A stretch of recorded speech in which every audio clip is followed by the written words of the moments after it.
Bom dia, tudo bem?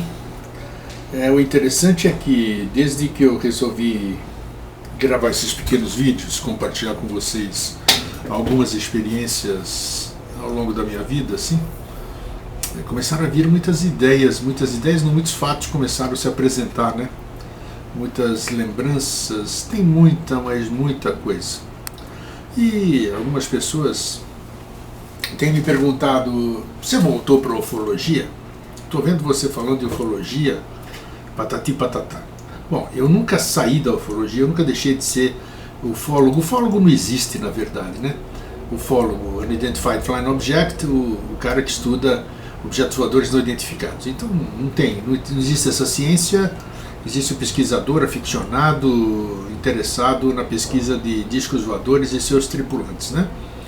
E eu nunca deixei de me interessar por isso, desde o meu nascimento, depois eu fui entender ao longo dos anos, e a partir dos 10 anos, como todo mundo sabe, a minha primeira experiência com um disco voador em cima da minha casa, no Paraíso, em São Paulo, né? Com testemunho do meu pai, minha mãe, meus irmãos, minhas irmãs, vizinhos, amiguinhos, todas essas coisas, mas tudo bem, isso aí não interessa.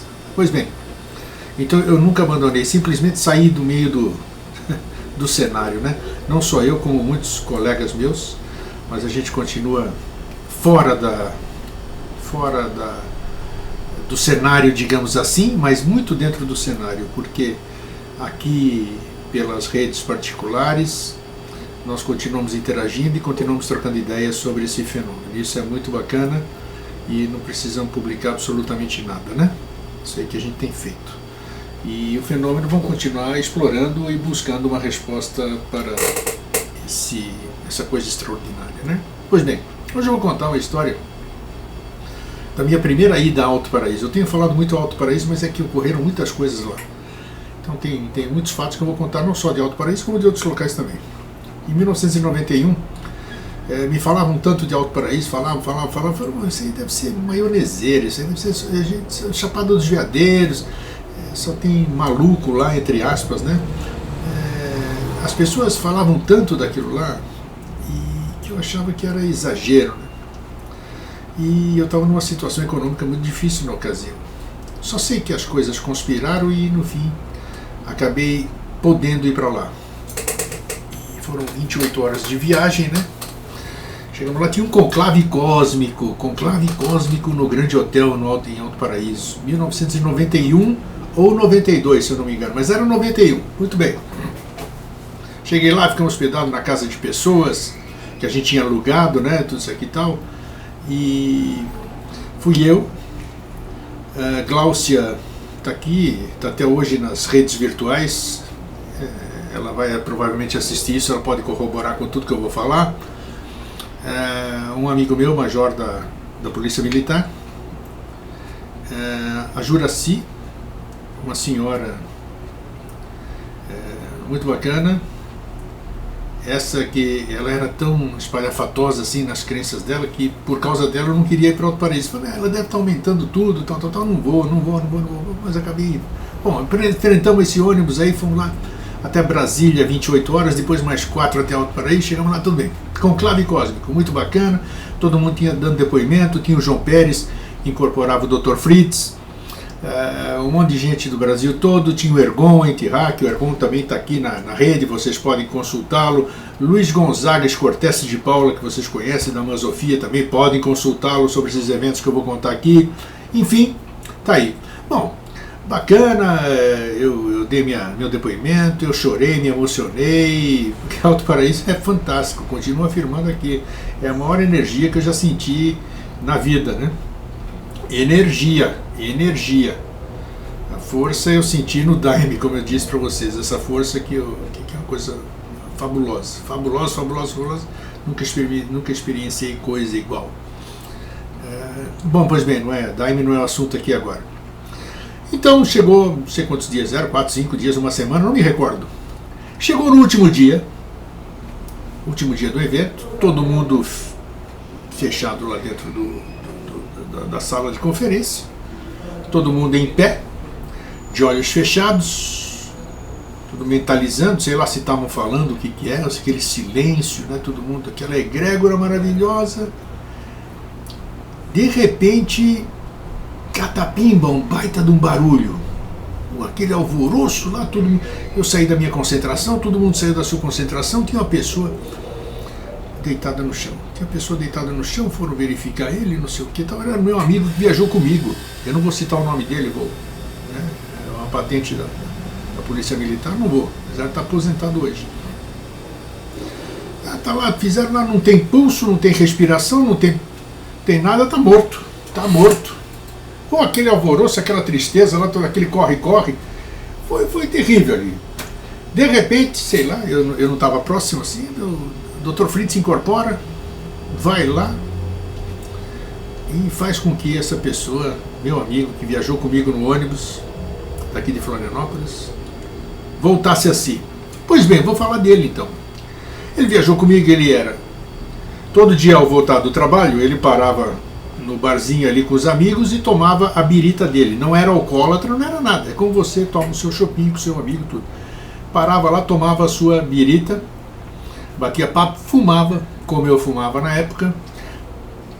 Era uma pessoa comum, fazia amor com a esposa, tudo bem. Quando ele voltou a si, depois desse trauma, depois dessa morte, depois dessa quase morte, sei lá como é que a gente pode definir, ele voltou uma outra pessoa. Acredite se quiser, tem testemunhas, um monte de testemunhas que vão me ver e vão corroborar.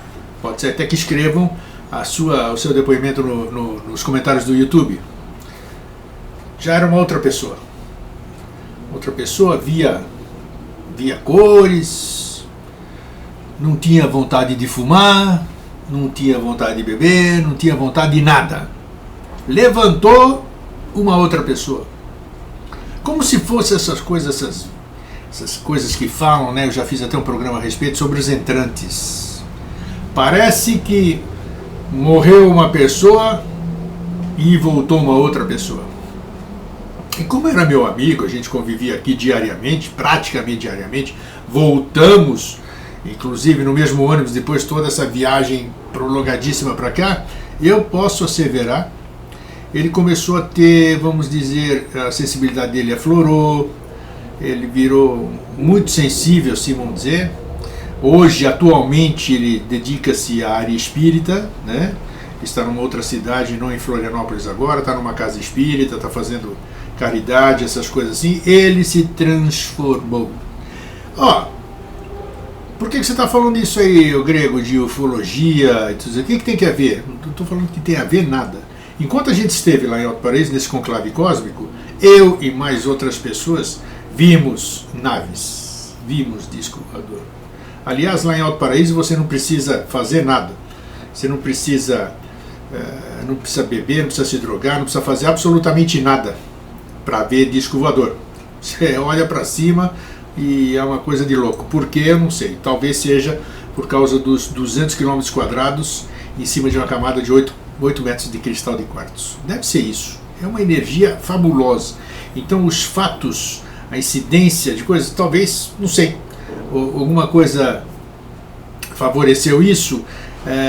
Houve algum processo de entrância ou não? Existe entrância, existe entrante, essas coisas todas, nesse sentido que a gente fala, não sei absolutamente nada. Então essa experiência foi uma experiência forte, uma experiência marcante e uma experiência que eu pude ver a transformação de uma pessoa que foi comigo, que assim, você tá assim, é como se eu amanhã venho aqui, não conheço ninguém, começo a falar diferente, não lembro de nada, então, e até, nunca mais ele, esse meu amigo, faz tempo que eu não o vejo, exatamente porque ele mudou de cidade agora, isso aí foi quase 20 anos, mais de 20 anos, né? 25 anos, sei lá, o tempo voa, né? 91.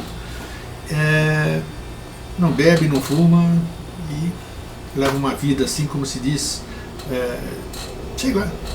Porque a gente, para estar bem, a gente para estar equilibrado, não precisa se abster dessas coisas, mas ele fez por iniciativa. Então eu queria compartilhar essa experiência, talvez seja fruto, né, da energia que rola em Alto Paraíso e que eu particularmente até hoje não consegui entender, mas consegui sentir. E foi a coisa mais maravilhosa que eu senti até hoje. Eu volto com mais casos, tá bom? Um fraterno abraço, um bom dia e um feliz sempre.